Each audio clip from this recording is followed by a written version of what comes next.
Salut à toutes et tous, bienvenue sur Web Girondin pour les tops et les flops de ce Nice-Bordeaux. Même score qu'au match aller. Si vous découvrez le résultat, Bordeaux s'est incliné 1-0 à l'Allianz Riviera de Nice.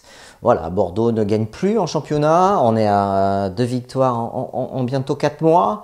22 points. Je suis assez inquiet. On va regarder ensemble les tops et les flops et les performances des joueurs et du coach. Je commenterai le coach.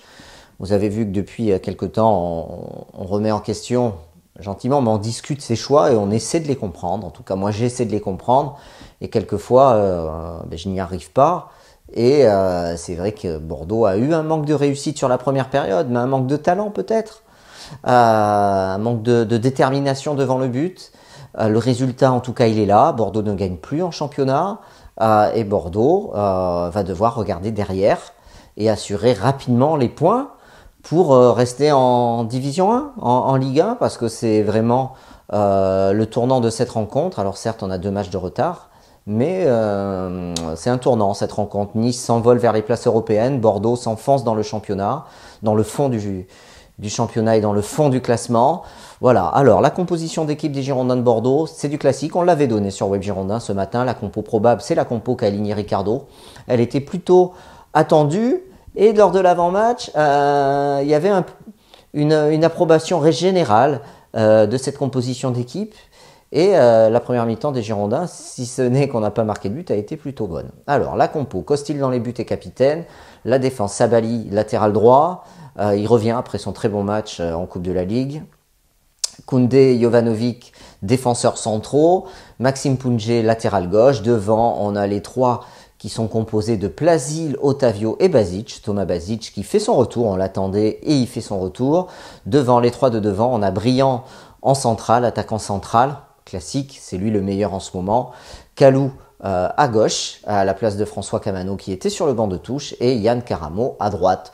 Voilà la composition plutôt classique. Après, au niveau de l'animation, mais on va en parler. Lors des performances de chaque joueur, on a vu Otavio qui jouait plus haut que d'habitude. Voilà, et on l'a vu tenter des frappes et être même dans la surface de réparation. Le Brésilien Otavio, qui lui est plutôt en sentinelle habituellement. Allez, c'est parti pour les tops et les flops. Benoît Costil, je le mets dans les tops.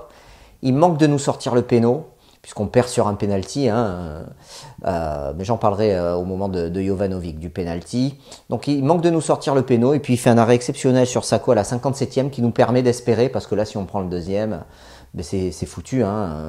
Bon, on s'incline au final, mais au moins en n'encaissant pas ce deuxième but à la 57e minute, je vais y arriver, Benoît Costil nous maintient dans le match. J'ai bien aimé sa réaction d'après-match. Il est touché, le capitaine bordelais. Il sait que c'était un tournant.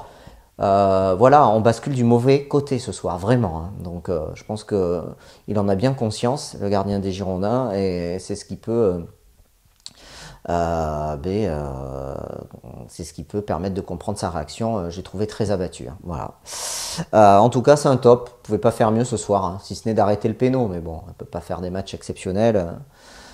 Quand on n'est pas capable de marquer de but, voilà, donc c'est compliqué. En tout cas, Costil a fait le boulot. Jovanovic, il provoque le penalty, il accroche un petit peu le joueur avec son bras, mais le joueur tombe pas. Et après, le joueur se fait un croc en jambe et l'arbitre siffle penalty, la VAR confirme. Bon, pour moi, il est plat flagrant.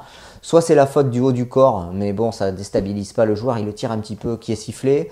Parce que après sur le reste, il n'y a pas faute du tout, quoi. Voilà. Donc bon, Jovanovic, mauvais placement, match moyen, je trouve, de la part du Serbe. Très peu sûr. J'avais pas trop aimé son match en Coupe de la Ligue face à Dijon, face au Havre, pardon. Voilà, donc bon, il confirme dans la médiocrité. Voilà, faut qu'il joue, faut qu'il progresse, mais bon, c'est difficile.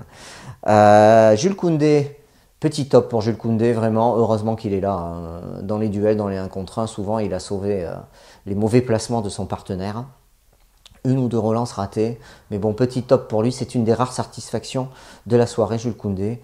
Il confirme, vraiment, on a du tout bon, c'est un joueur intelligent, et quand tu associes l'intelligence et la performance physique, souvent ça fait du très très bon, et là j'ai l'impression qu'il associe les deux, voilà.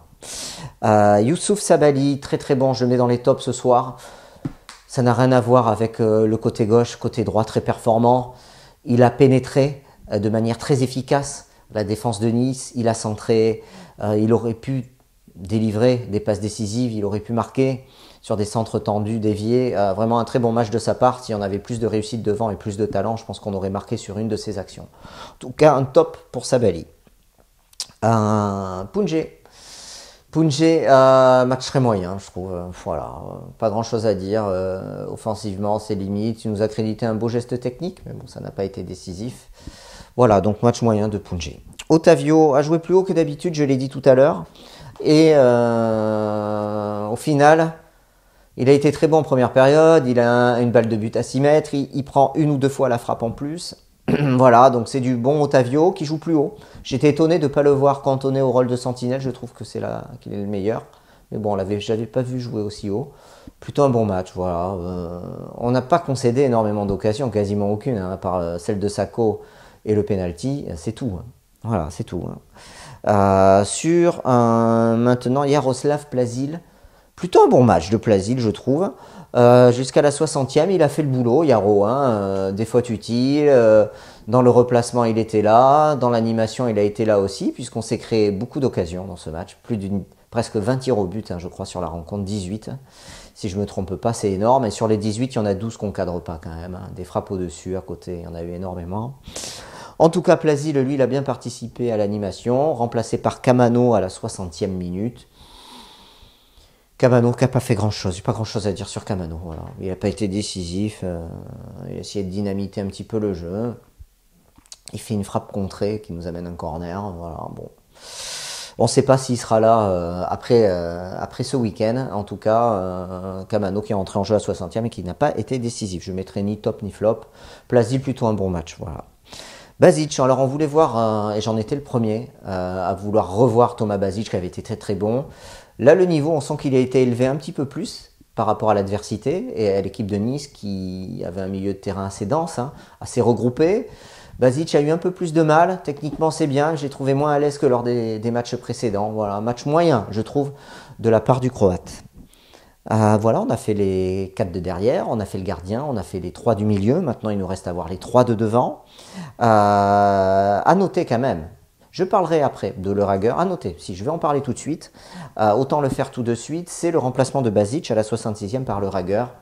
Remplacement que j'ai pas compris. C'est un flop pour moi à l'entrée de Le Rager. Il n'a rien apporté. Au contraire, je trouve qu'on a baissé d'intensité et on s'est moins créé d'occasion quand Le Rager était sur le terrain. Il a été dans le décalage, mais dans le décalage, dans le mauvais sens du terme, Lucas Le Rager. C'est-à-dire toujours un 1-2 mètres de retard pour aller intercepter les ballons et être au contact des adversaires sur les pressions. Et offensivement, il n'a rien apporté. Voilà, c'est un gros flop pour moi, Le Rager, et je ne comprends pas ce changement. Je vais parler tout de suite des coachs. On verra les 3 de devant juste après. Je ne comprends pas le changement de Le Rager. Tu as Depréville sur le banc de touche notamment. Sers-toi de Depréville, mets-nous en attaquant, j'en sais rien. Fais quelque chose, mais mets pas Le Rager pour aller chercher du jeu quoi, quand tu es mené 1-0. Là, je ne comprends pas. Voilà. Je ne comprends pas ce choix de Ricardo. Voilà. C'est pour moi le choix où tu ne peux pas, quand tu fais rentrer Le Rager à la place de Basic, dire que Le Rager va t'apporter du danger. Quoi. Je ne comprends pas comment il a pu penser ça. J'aimerais bien le savoir. Caramo, allez, peut-être le flop du match, Caramo, deuxième minute, première minute, il fait un crochet, sur un bon pressing de Basic, une perte de balle niçoise, il est dans la surface à 6 mètres et il tire au-dessus. Juste après, il a une nouvelle occasion sur un centre, il tire à côté, et ainsi de suite. Voilà, il cadre pas, il tire à côté. Très déçu de son match, notamment dans la finition, mais bon, quand tu joues attaquant, c'est pour finir les actions. Voilà, il faut finir à un moment donné. Si tu finis pas et que tu marques pas de but, tu gagnes pas un match. Hein. Et si tu en prends un, tu perds. Et si tu enchaînes que tes défaites, tu descends en Ligue 2. Alors, je vais pas trop dramatiser avec la Ligue 2 après ce match face à Nice, mais bon, je pense qu'il va falloir commencer à s'exciter et sortir le bleu de chauffe et être un peu plus tueur devant. Et Caramo, pardon, je m'en étrangle. Et Caramo, je trouve qu'il multiplie les mauvais matchs. Voilà, c'est son deuxième mauvais match. Les jugements négatifs sur lui arrivent, en tout cas de ma part, et il n'est pas décisif, et il doit être décisif à cet endroit-là du jeu. Il a été plusieurs fois en position, 3 occasions franches, et 3 fois il ne cadre pas. Voilà, donc c'est insuffisant, c'est un flop. Brillant, mais brillant, plus ça va, plus il s'affirme. Je trouve qu'il avait un peu plus de jus d'habitude, intelligent dans le jeu, dans les actions, dans la circulation du ballon, vraiment très utile. Il a fait un très bon match. Petit top pour lui. J'avais beaucoup de réserves, hein, vous le savez si vous suivez les tops et les flops.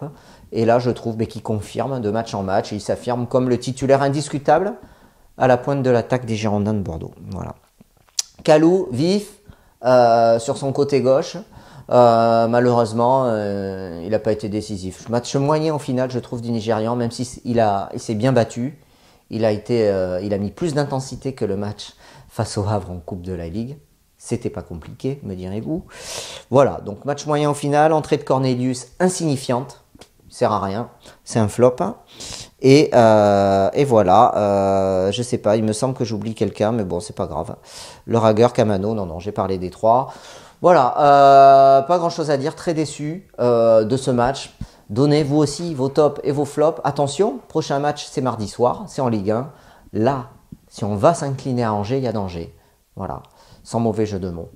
Allez, salut à tous et restez connectés sur Web Girondin parce que le mercato, ça va certainement bouger. Allez, salut!